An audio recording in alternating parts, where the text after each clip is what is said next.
Just, oh, Brutal. brutal. Brutal. Brutal. So, welcome, ladies and gentlemen, to the Seahawks Sessions postgame show featuring myself, Dan Cruz, minus Dustin because he's down in Virginia doing stuff. Kevin's here. I'm back. Hey, Kevin's here, so that's delightful. Everything's nice in the world. Well, I don't know about all that, but we'll get to why in a matter of moments. But don't forget to like, follow, share, and subscribe to the show wherever you get your podcasts, however you be watching, however you be listening. Also, during the live show, we will be taking comments and questions and engage in the comments. You know the drill. Be nice, for God's sakes. That's right. We'll be negative for everybody out there. How about that? Yeah, sure. No big deal. But before we get to the Seahawks game, we do need to take a quick mandatory advertising break just to get it out of the way, and then we'll get right into the action. Okay. So, with that being said, be right back after word from my friends over at SeatGeek. This show ain't free, so time for some ads.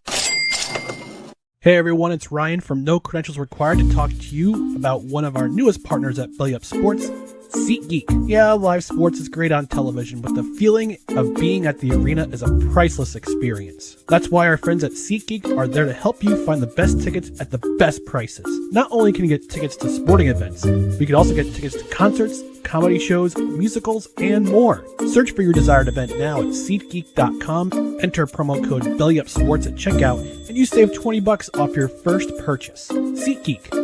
Life's an event. We have the tickets.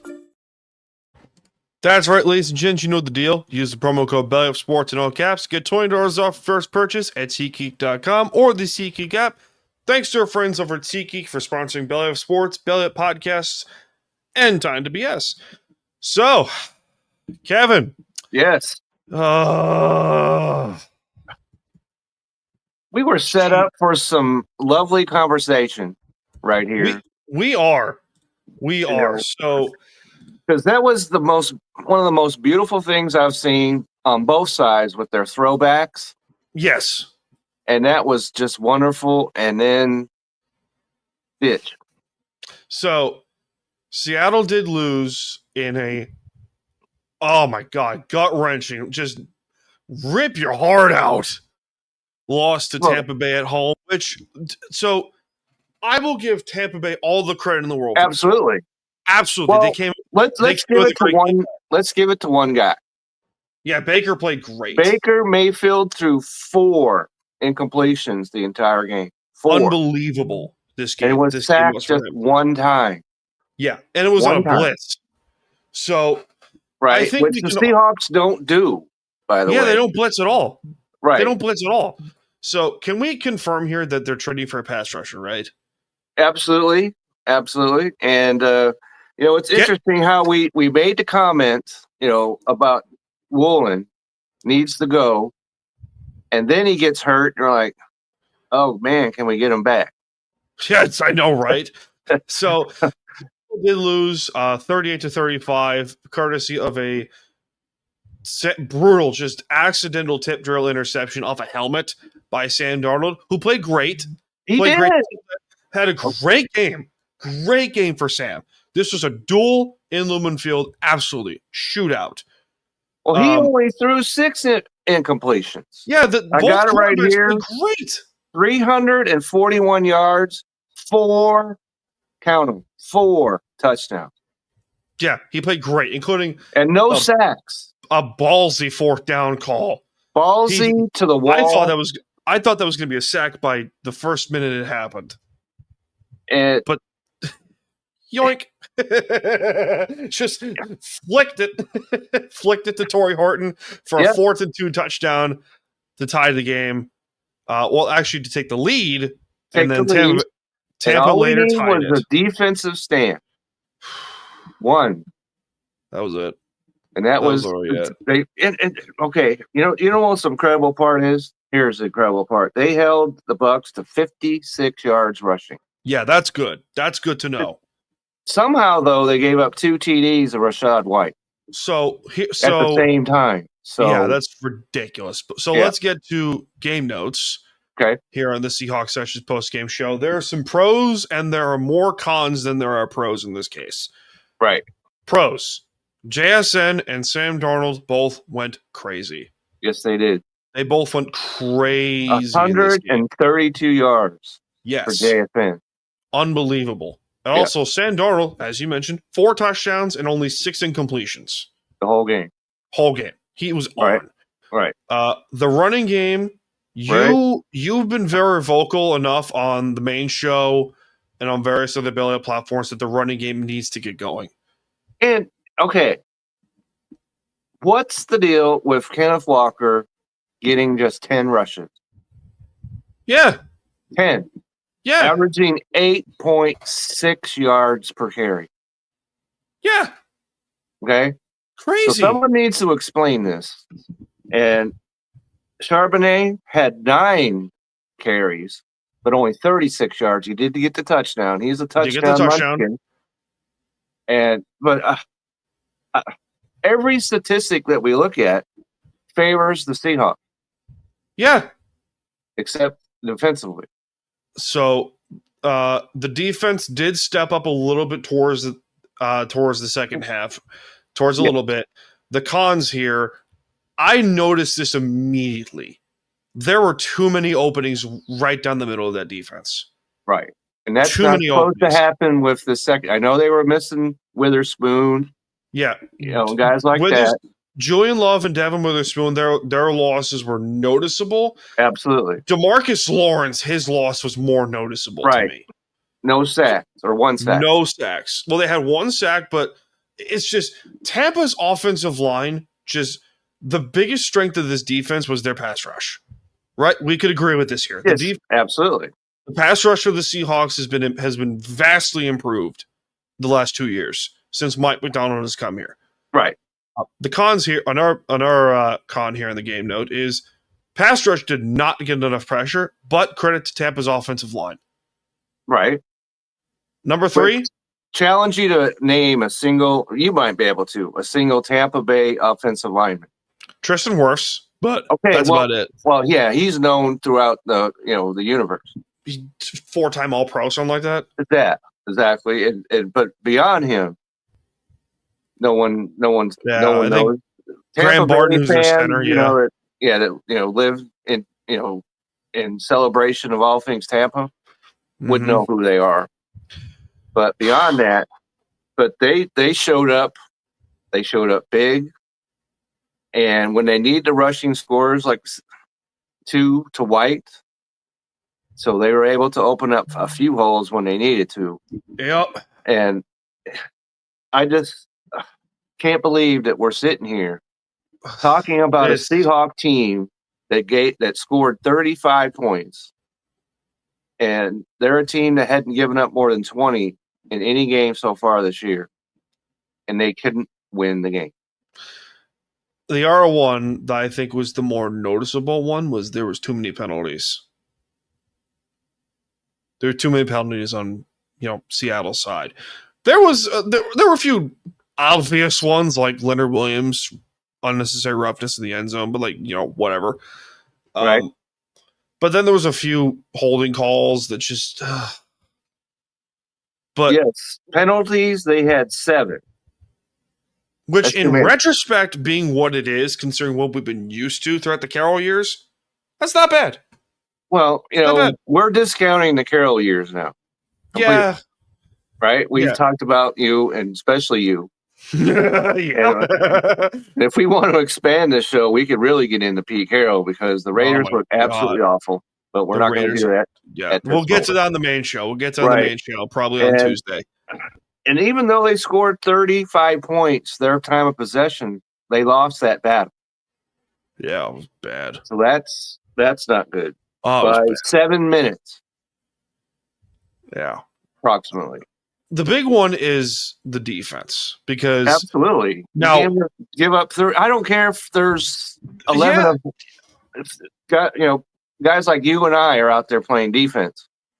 You can't give up 38 points. I know that the last 3 were because of the interception. It was on the Seattle side. It was they only had to go 8 yards or something. They went further, but like that, yeah.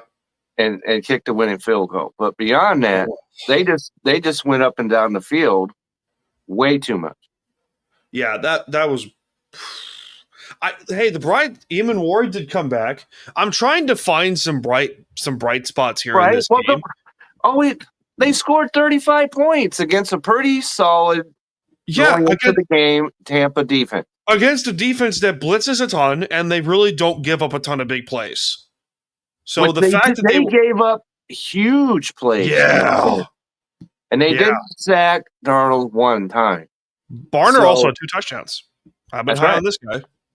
I have been. I've been down because Seattle's got 8 tight ends or whatever they have. 5, Kevin. 5, okay. And they've been largely absent until recently. Yeah. And then Barner's all of a sudden getting TDs all over the place. Yeah, he's got 4 already. 4 TDs by him. So for those wondering, because I do that Tuesday show, you can be pretty sure he might be a start this week. Yes. Just floating that up there right now. I think even more, but the losses on defense for the Hawks. Julian Love, because Ty Okada did not have a good game. No, he didn't. Well, that's why he's not a starter. The whole middle of the field was exposed because Lawrence's absence was big. Lawrence absence was more noticeable. Love was big. Witherspoon's big. The rookie. Yeah, Imanwari. He's been out for a while now. Yeah, he just got back too. Yeah. If he, plays like we know he's capable of, then that middle of the field all of a sudden shrinks. But now, let's go back to the reoccurring trade discussion here, because this has been very. Oh God, I think you give Cincinnati a call tomorrow, or at least Tuesday, because. Right. Now, I know the whole trading for a rental is not a huge discussion here on multiple programs, but Hendrickson is good enough to where you can give up plenty for, and Cincinnati might be awful. Well, they are awful. Well, that's pretty obvious. So they're awful, because they don't have Burrow. Yeah, the Burrow being out is big. Sudden, they got $700 billion on their wide receivers, whatever. Doesn't matter one iota because they can't get the ball to them now. And we always knew their defense was suspect. Yeah, true. And so, Cincinnati's time to send up some smoke signals or just throw some gas and light up the whole thing. I'm very curious to hear what Ryan has to say for the Jets, because the Jets. Yeah. Well, he's probably, I'm sure he's probably buried somewhere. Yeah, right probably. About now. Probably. I'm in Dallas, of course, so I had a front row seat of that whole Jets debacle. Oh my God!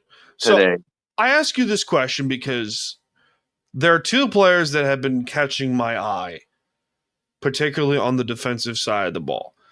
I think linebackers fine because you got Tyrese Knight, who he wasn't playing a lot in this game, but what he was playing, he made some noticeable good plays. Jesus, Drake Thomas has looked good, the other linebacker, right? And we know Ernest Jones can ball. We know this. We know that. There's no debate in any of the known realms or unknown realms about that. Demario Davis has been flown around a few times from the Saints, who's, keep in mind, 36, but he can still ball, even at his age with the Saints. Cam Jordan's been thrown around for New Orleans. But the big one to me is Hendrickson, because you got to get pressure. You can't just get pressure from 4 guys and expect it to work every single time. Right. And that was working, though. It was working until... That's why they didn't have to blitz. Yeah. They were getting pressure from their 4 down linemen. But that has not been the case in recent history. They were caught in a buzzsaw in this game because Tampa Bay, they came in with a great game plan. They said, okay, the middle of the field of that defense is wide open. Wide open. Emeka Ibuka he balled out. He balled out, and he's a rookie. He's a rookie. Yeah, crazy. Now, we can get to the Woolen discussion all we want. But the fact of the matter is this. The secondary for any team is not going to get a lot of big plays without a great pass rush. And they have a pass rush. The problem is that you don't. This game has proved that you need to make a trade for a pass rusher. And I think Hendrickson or maybe a Quinnen Williams would be ideal. I think Hendrickson would be more realistic because, as we've talked about multiple times on this program, this is a guy that's one of 4 players that has averaged 10 or more, that has averaged 12 or more sacks in his career. Right. Averaged the last 5 years. Right. And coming off of where he led all. Yeah. 17 and a half a year ago. Against with a terrible defense in Cincinnati. Which they knew they were going to have to double team him. Yeah. It didn't matter. Didn't matter. Still beat the Christ out of them. But that's... You're calling Cincinnati tomorrow, right? Absolutely. Because it's Monday. And... Yeah. But, if you're Mike McDonald, you might have some inside, numbers of some people. And just call up the head coach. Or you call Baltimore because they look like a turnstile. Holy moly. Oh, my God. They got destroyed by Houston. And I understand that they are missing Lamar Jackson. I get that. It's not even that. It's just their defense stinks. Defense is absolutely disgraceful. So I don't know who you'd want off of that defense. I wonder why. I wonder why. It's not like that we took their defensive coordinator to be our head coach. No, that's not what happened at all. No, that can't be what happened. That can't be it. Because last year, their defense wasn't that good either. I wonder why. But it hasn't been absolutely, a crater hole like it's been this year. I wonder why their defense is so bad, Kevin. Well, I guess we can't be saying too whole much because we just gave up 38. So I say we. Fair. Yeah. I mean, I don't know. It's hard because as much as I would love them to make a trade, the question here is, will they do it? I think you should. I think you can always get in a conversation.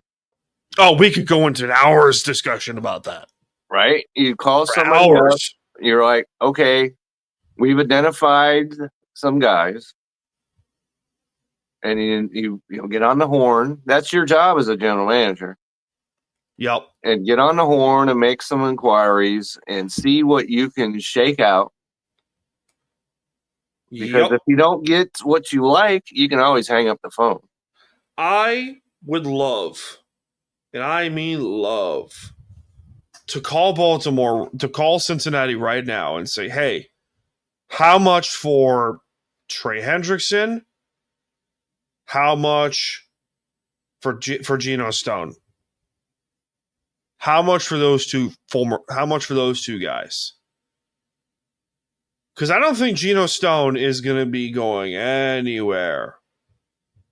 But at the same point, he might. Because the Bengals, I think at minimum Trey Hendrickson you make a call for. Absolutely. Because he's that good of a defensive player. He's that good. And you can't guarantee the health of DeMarcus. And we're not even mentioning Derek Hall. Derek Hall was out for this game. He left this game early with an oblique injury. Right. And so that's, 8 starters? I know I'm exaggerating a little. But Julian Love, Witherspoon, Hall, 5? Lawrence. I lost count. 5. Okay. Okay. I don't know if there are too many 5. defenses that can lose 5 starters in steel ball. Yeah. And Jacksonville.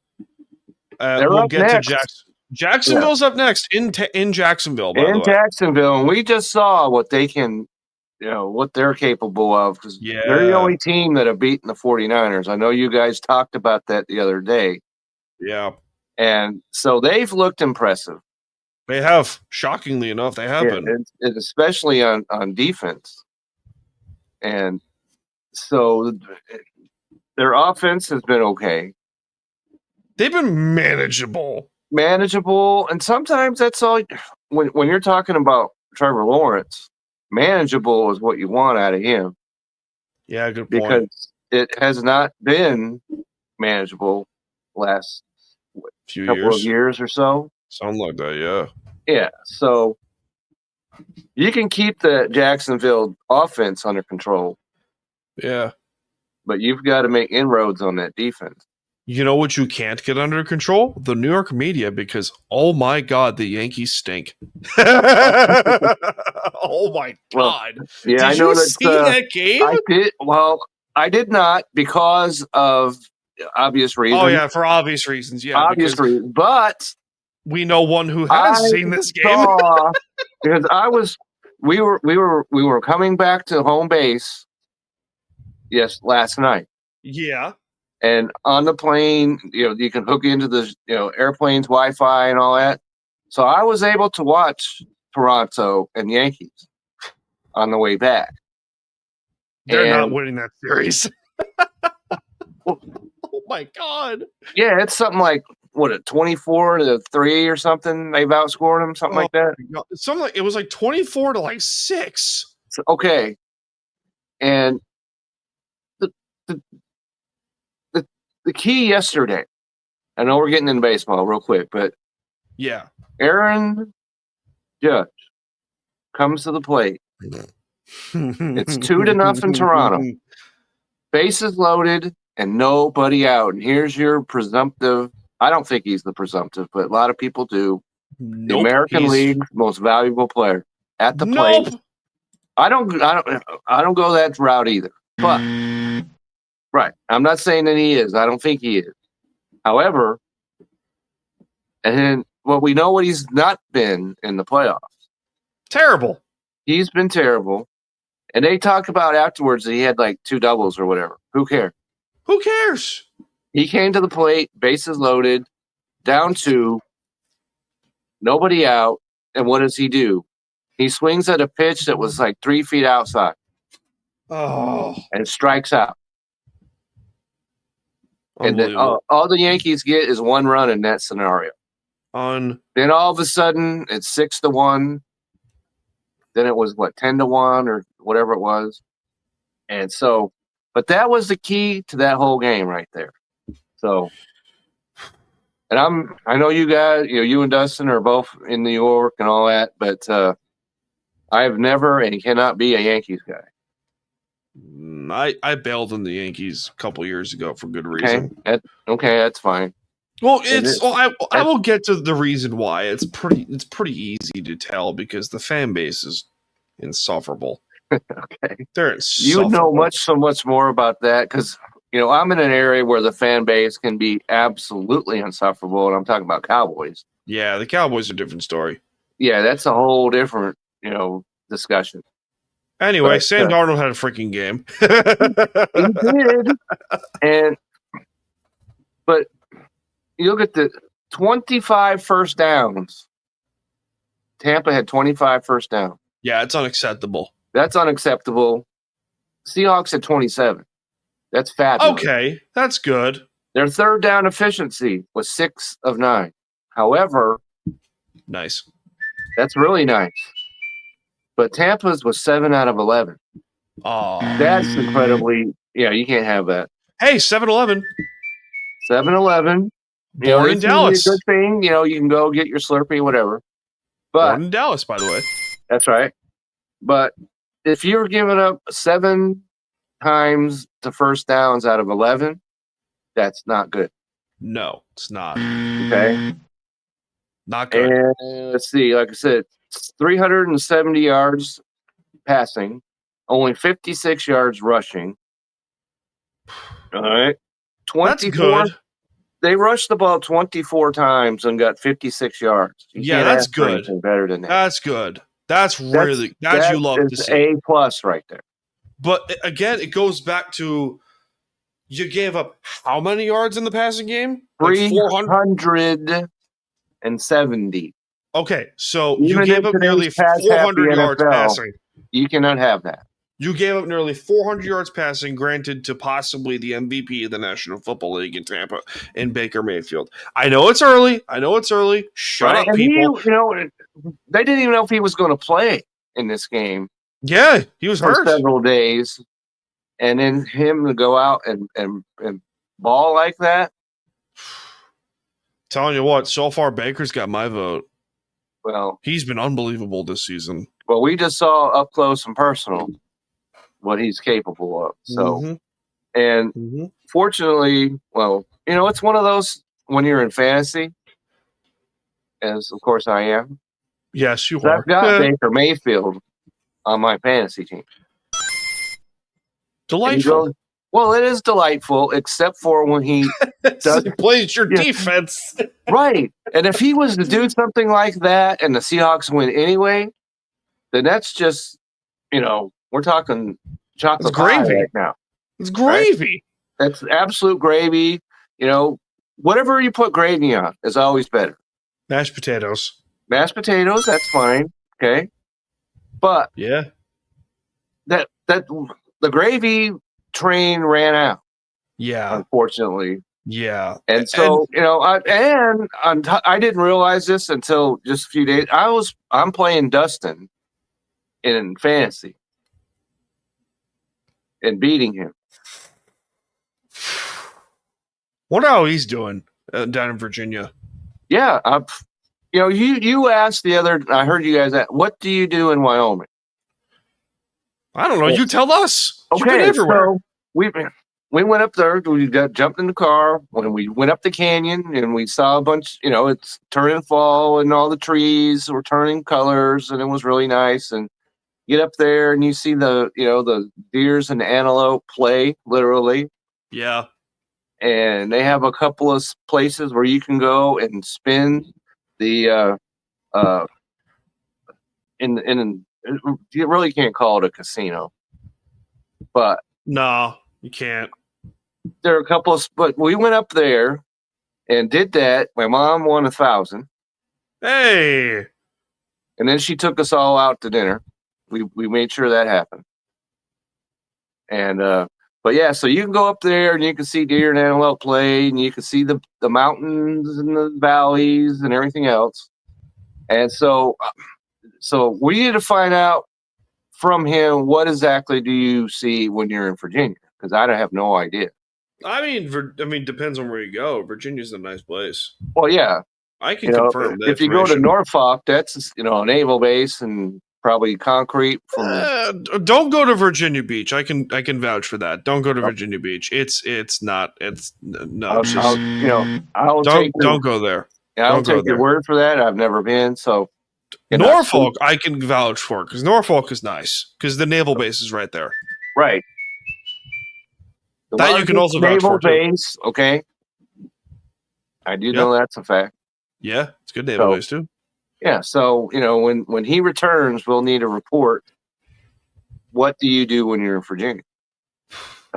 Jacksonville, to me, I don't think of them as a tough test. More of like, okay, this is a chance to rebound after a tough loss to Tampa Bay.